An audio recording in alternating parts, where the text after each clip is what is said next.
Pemirsa, apa kabar Anda hari ini? Senang sekali saya Ulfolia kembali menjumpai Anda dalam berita Kaltim hari ini. Sejumlah berita penting telah kami siapkan untuk Anda dan berikut 3 berita utama Kaltim hari ini. Puluhan bangunan liar di Sengkotek, Loajanan Ilir, Samarinda terbakar. Pemadaman tidak berjalan mudah karena terhalang tiupan angin kencang.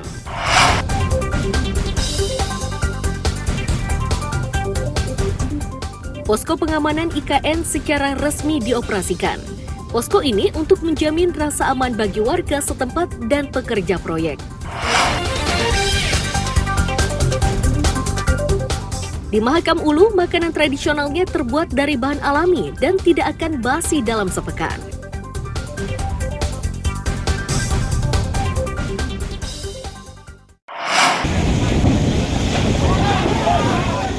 Petugas dan relawan pemadam kebakaran berjibaku memadamkan kobaran yang membakar bangunan di Jalan Cipto Mangunkusumo, Sengkotek, Loajanan Ilir, Samarinda, Sabtu siang. Upaya tersebut tidak berjalan mudah karena kobaran sudah terlanjur membesar dan meluas. Petugas dan relawan pun terhambat oleh tiupan angin kencang.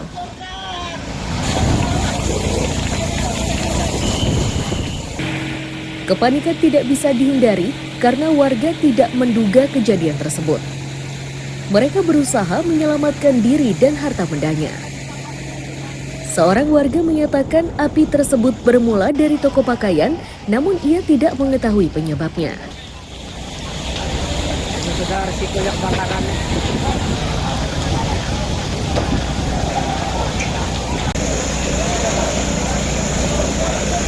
Gimana ada ceritanya? Di toko itu, di toko Topik Hafizi itu, salapinya di situ. Toko apa? Topik Hafizi, toko baju. Toko baju. Ya. Pada kebakar tuh kayak apa kondisi di dalam toko itu? Udah ngepul asap hitam. Asap hitam ya? Ada suara ledakan? Enggak ada ya? Toko posisi buka atau tutup? Tokonya di mana yang buka kan sini? Yang terbakar. Itu buka. Oh, posisi lagi buka ya tokonya ya? Ada berapa penghuni dalam situ? Anak 2, 4 yang saya tahu ya. Jadi begitu kebakaran langsung keluar semua atau gimana? Nah kalau itu saya nggak tahu, soalnya saya yang di sini dulu. Lurah Sengkotek Novi Kurnia Putra menyatakan kebakaran di lingkungannya berlangsung hampir 2 jam dan menghanguskan 25 bangunan.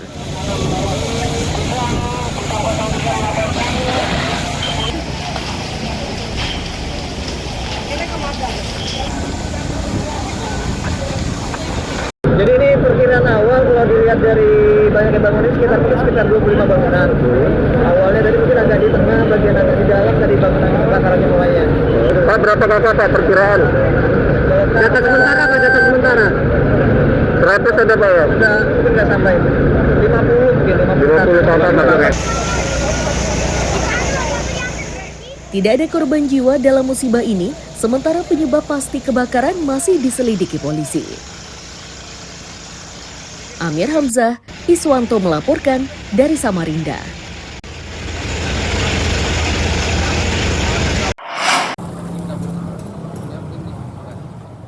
Unit Inafis Polresta Samarinda diterjunkan ke lokasi kebakaran di Sengkotek, Loajanan Ilir, Samarinda untuk menyelidiki sebab pasti terjadinya kebakaran yang menghanguskan puluhan bangunan. Rencananya, Senin siang Inafis Polda Kaltim akan diturunkan untuk mengungkap penyebab kebakaran.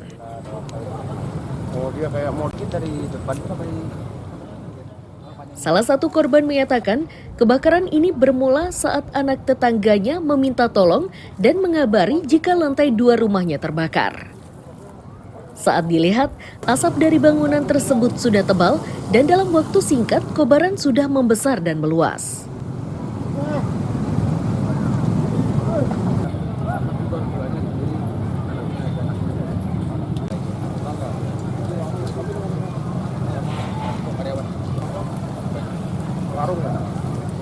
Kemarin tuh tadi pagi kan pas saya lagi buka nih toko, baru orang sebelah ini ke toko saya, dia datang terus lari bilang, "Om tolong ada kebakaran di lantai 2 katanya di kamar." Tuh posisi dia lagi sendiri, pas bapak mamanya lagi keluar gitu. Oh gitu. Anaknya yang di rumah Ya, ya? lagi Usia berapa anaknya itu? mungkin sekitar 15-16 mungkin yang kita 16 tahu. tahun ya? Kemudian yang abang lakukan saat itu bang apa bang?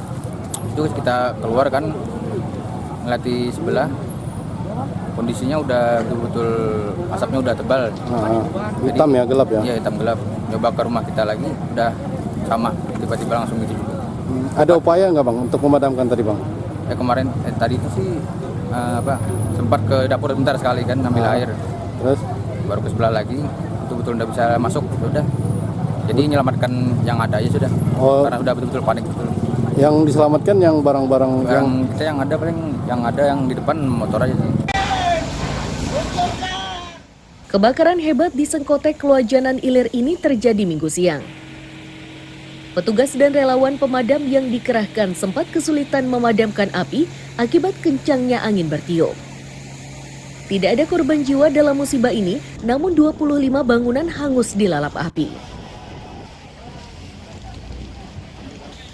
Amir Hamzah, Iswanto melaporkan dari Samarinda.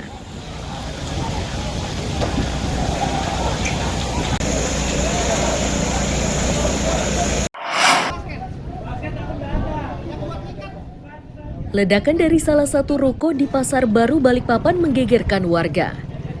Kegegeran kian bertambah saat pemilik ruko bernama Rizky ditemukan terkapar dengan kondisi luka bakar hampir mencapai 85%. Untuk menolong korban, sejumlah warga bersama petugas medis mengevakuasi Rizky ke rumah sakit.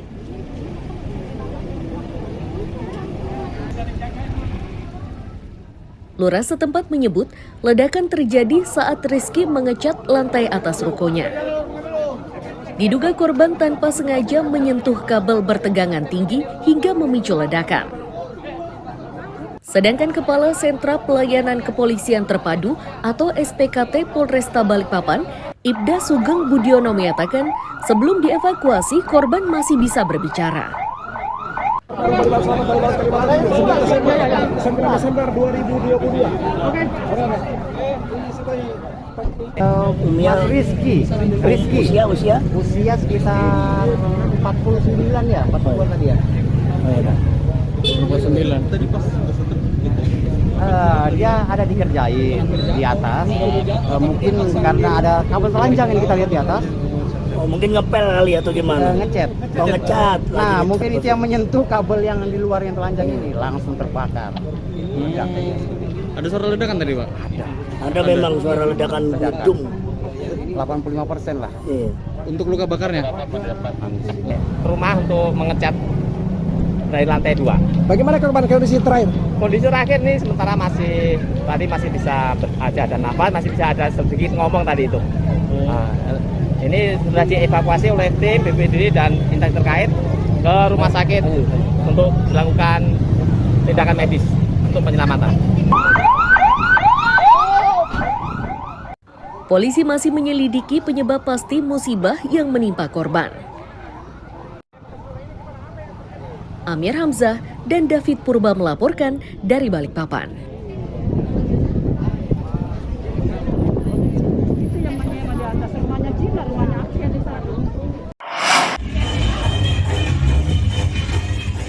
Sebuah restoran yang berdiri di Jalan Es Parman, Samarinda Ulu, Sabtu malam disidak Wali Kota Samarinda, Andi Harun.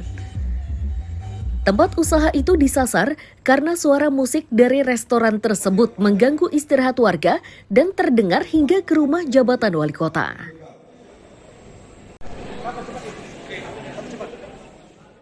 Dari sidak tersebut terungkap jika tempat usaha ini hanya memiliki izin usaha restoran dan tidak memiliki izin usaha hiburan malam atau pub.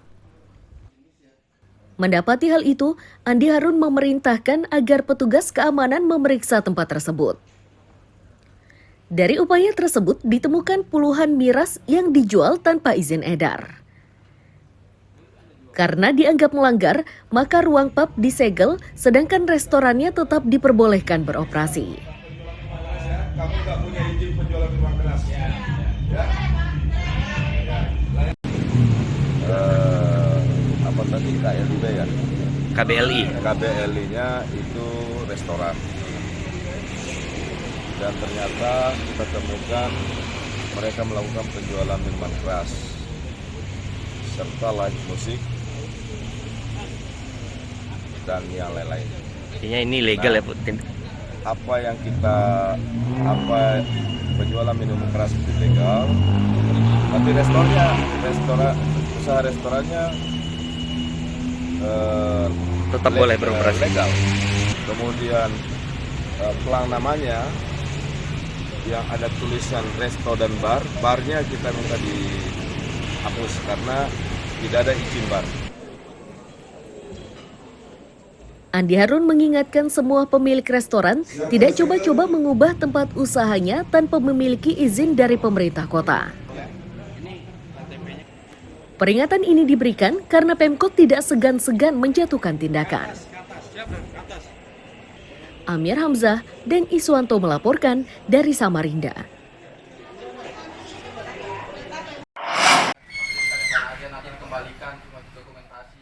Pria berinisial AS ini terpaksa harus menyerahkan hewan peliharaannya berupa 2 ekor burung kakak tua jambul kuning dan 6 ekor burung nuri. Hewan peliharaan tersebut disita polisi karena termasuk hewan dilindungi dan dilarang untuk dipelihara atau diperjualbelikan.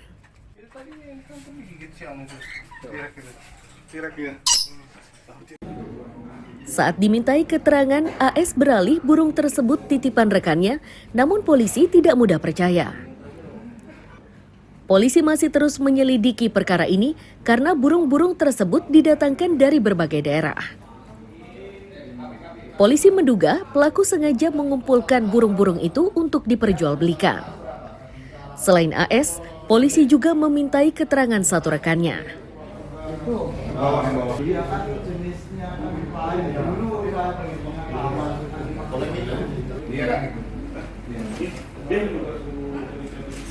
Karena berdasarkan pasal 40 Undang-Undang KSDAE itu ada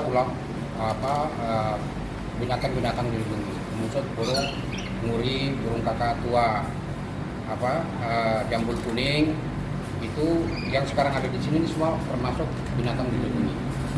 Nah, maka untuk menghindari perbuatan ini berulang-ulang di wilayah Balikpapan, maka kita melakukan tindakan penangkapan terhadap perbuatan yang demikian. Ada berapa pelaku, Pak, yang diamankan? 2 pelaku yang diamankan. Statusnya apa? Sebagai penjual atau seperti apa, Pak? Masih di dalam wilayah. Untuk hewannya dari mana, Pak? Hewannya pokoknya dari luar Kalimantan ada juga, tapi dari Samarinda, dari luar Balikpapan.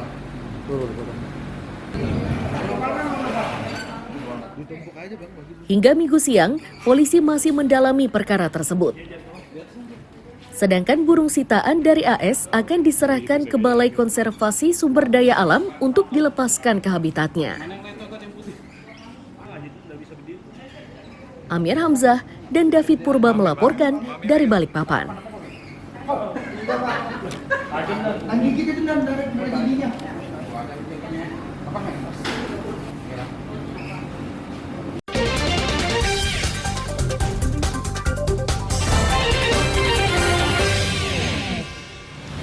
Kembali masih bersama saya Ulfolia, pemirsa, kembali kami sampaikan 3 berita utama Kaltim hari ini. Puluhan bangunan liar di Sengkotek Loajanan Ilir Samarinda terbakar. Pemadaman tidak berjalan mudah karena terhalang tiupan angin kencang.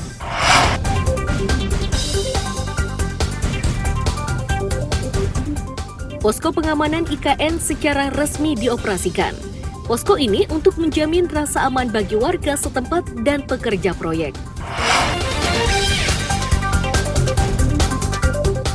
Di Mahakam Ulu, makanan tradisionalnya terbuat dari bahan alami dan tidak akan basi dalam sepekan.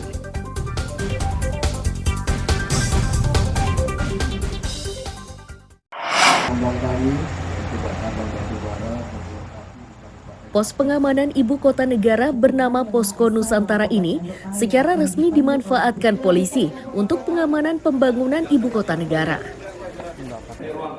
Posko ini harus secepatnya difungsikan karena sejak pembangunan mulai dilakukan sudah terjadi pencurian. Saat ini para pelaku masih dalam pengejaran polisi.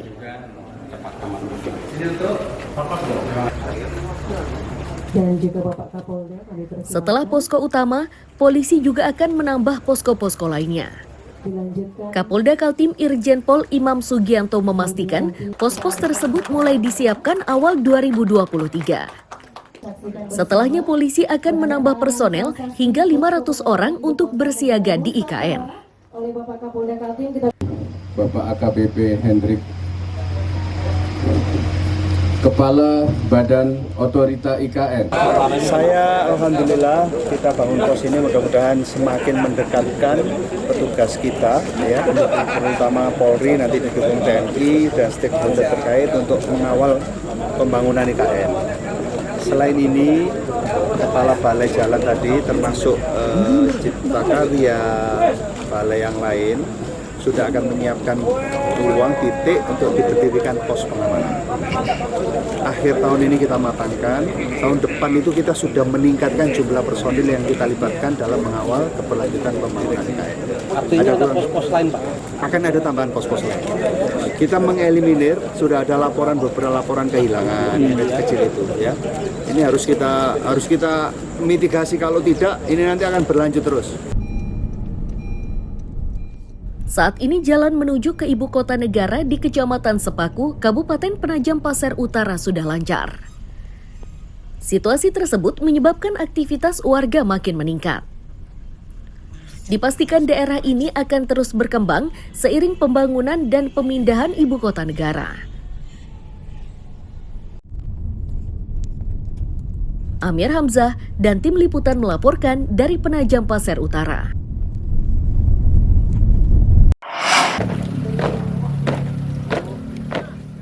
40 bintara muda yang baru tiba di lingkungan Polres Penajam Pasir Utara harus langsung bertugas dan bersiaga karena sebagian wilayah Penajam Pasir Utara kini menjadi ibu kota negara.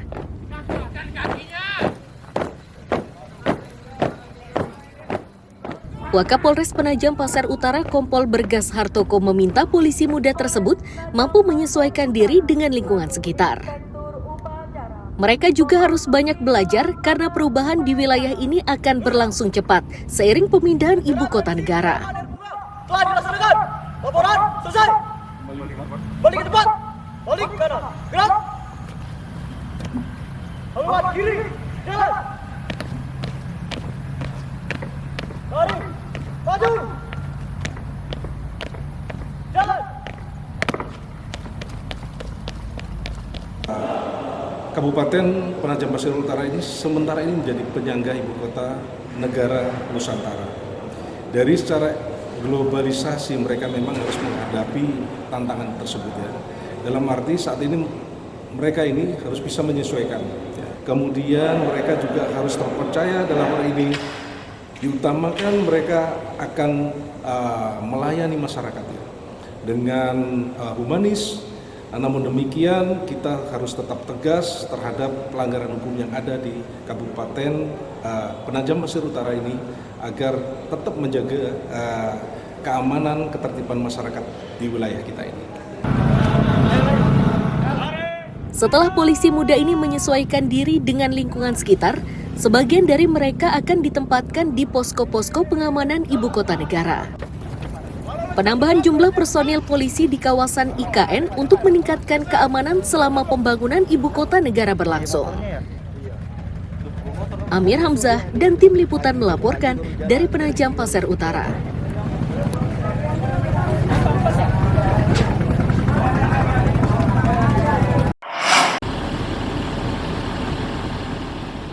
Aktivitas warga di Kabupaten Berau jelang perayaan Natal dan pergantian tahun mulai terasa meningkat sejak awal Desember 2022. Kondisi ini mengharuskan polisi meningkatkan kesiapsiagaan guna mengantisipasi gangguan keamanan.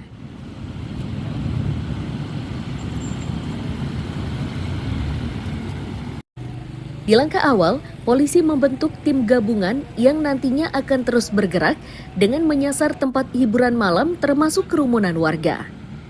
Polisi juga sudah memetakan kawasan rawan dan kini tengah menyiapkan personel untuk ditempatkan di kawasan rawan tersebut. Berbagai kesiapan ini dilakukan agar perayaan Natal dan pergantian tahun berlangsung aman dan lancar.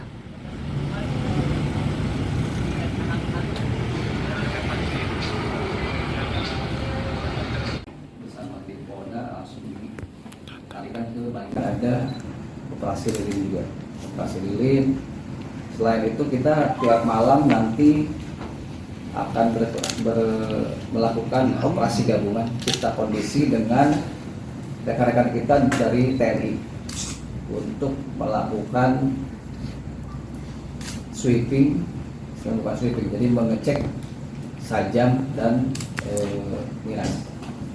Bahkan dalam waktu dekat ini kita akan berkoordinasi dengan Satpol PP untuk masalah miras yang ilegal. Polisi juga mengimbau warga agar pergantian tahun tidak dirayakan berlebihan yang memicu keributan dan mengganggu keamanan masyarakat secara umum. Amir Hamzah dan Miko Gusti melaporkan dari Kabupaten Berau.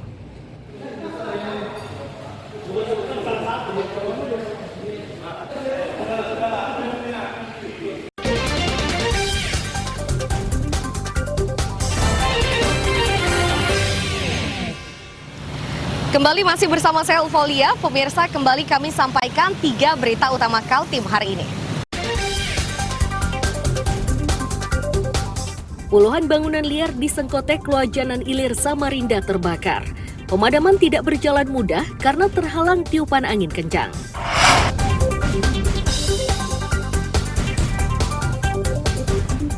Posko pengamanan IKN secara resmi dioperasikan. Posko ini untuk menjamin rasa aman bagi warga setempat dan pekerja proyek. Di Mahakam Ulu, makanan tradisionalnya terbuat dari bahan alami dan tidak akan basi dalam sepekan.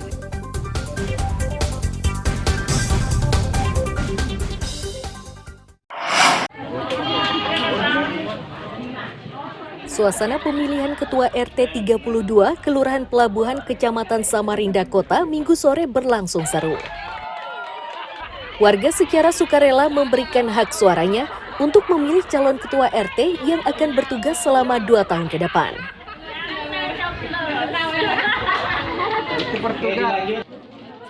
Ketegangan terjadi saat penghitungan suara. Meski begitu, suasana tetap aman dan penuh keakraban. Saat nama pemenang sudah didapatkan, warga pulang ke rumahnya masing-masing dengan tertib. Di Kelurahan Pelabuhan ini terdapat 32 ketua RT yang akan melaksanakan pemilihan. Mereka akan dilantik serentak Januari 2023 mendatang. Mungkin kalau dihitung dari hari Sabtu kemarin ini sudah ada kurang lebih 10 sudah. 10 RT? Nah, termasuk penggabungan RT juga. Nah sekarang ada berapa RT yang dibina oleh Kelurahan Pelabuhan? Ada berapa RT? 32. 32 ya? Rata-rata semuanya melakukan pemilihan ini atau bagaimana Pak Lurah? Ya, karena kita untuk tahun ini dilakukan pemilihan RT secara serentak. Kita kasih tenggang waktu dari tanggal 1 sampai dengan 20 Desember untuk melaksanakan pemilihan ketua RT secara serentak. Kedepannya untuk saling kerjasamanya lebih ditingkatkan lagi. Kalau di wilayah sini RT berapa tahun untuk kepengurusannya Bu? Baru ini menjabat yang kedua, kemarin sudah 2 tahun. Sudah 2 tahun Bu ya. Nah setiap kepengurusan ke RT misalnya, apa Ibu ada kendala atau bagaimana Bu? Tidak. Tidak ada ya? Ada berapa kakak dan jiwa di RT sini Bu? Kalau keseluruhan itu ada di atas 47. 47 kakak. Rata-rata mereka ini rumah sendiri menyewa atau bagaimana rata-rata tempat Ibu? Kalau rumah sendiri itu 47 kakak, tapi kalau keseluruhan itu ada lebih 70 kakak. 70 kakak ya? Kegiatan pemilihan RT. Pemilihan RT ya? Iya, pemilihan RT. Ada berapa warga yang ikut pemilihan? Ada 37 warga. 37 warga ya? Untuk calonnya sendiri? Calonnya 2 orang Pak. 2 orang? Siapa saja Pak calonnya Pak? Yang pertama Ibu Anggraini Sapitri. Ibu Anggraini Sapitri. Yang kedua? Pak Istanbul. Pak Istanbul. Istanbul. Ya. 1. Pemilihan ketua RT ini bagian dari kesiapan pemerintah kota jelang pelaksanaan pemilu serentak 2024 mendatang. Mereka juga harus menyosialisasikan aturan pemilu kepada warganya. Amir Hamzah dan Iswanto melaporkan dari Samarinda. Bapak-bapak, ibu-ibu.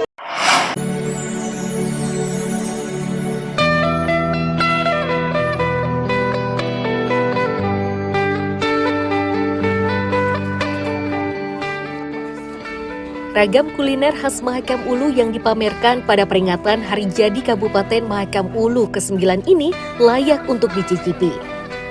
Namanya beragam, mulai sambal buak uping, puding jagung taging uyan, puding kantong semar, sop jagung ayam kampung, dan lain-lain.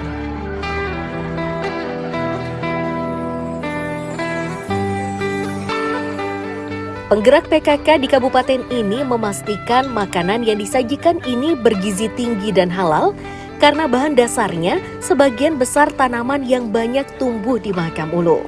Diyakinkan makanan khas Mahakam Ulu ini tidak akan basi dalam jangka 1 minggu. Makanan tersebut diperlombakan untuk mengangkat ragam kuliner di Mahakam Ulu.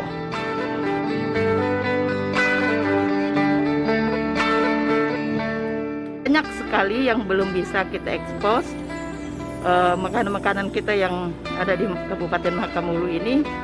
Harapan saya ke depan itu terus kita kembangkan bagaimana cara untuk kita ada event seperti ini bisa menjadi oleh-oleh khas Mahakam Ulu, bisa bertahan 1 minggu tanpa bahan pengawet. Pakailah bahan pengawet alami. Itu harapan ke depan. Siapapun yang nanti yang akan menggantikan kita, akan meneruskan kuliner-kuliner kita ini kalau bisa ke tingkat internasional.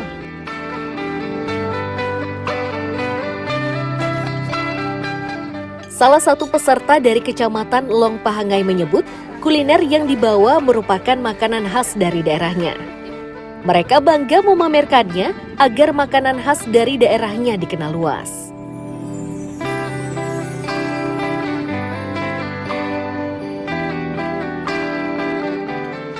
Dalam mengikuti lomba ini, di mana kami berkesempatan untuk memperkenalkan khas-khas daerah yang ada di Longpangai. Salah satunya kami membuat jus buah pangin yang ada di Longpangai, sambal buah uping, serta puding kantong semar. Semoga kedepannya kuliner khas daerah ini bisa lebih terkenal lagi, lebih bisa dibudidayakan lagi.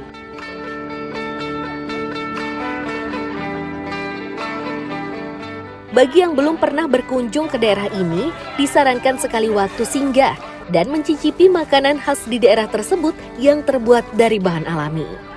Amir Hamzah dan tim liputan melaporkan dari Mahakam Ulu.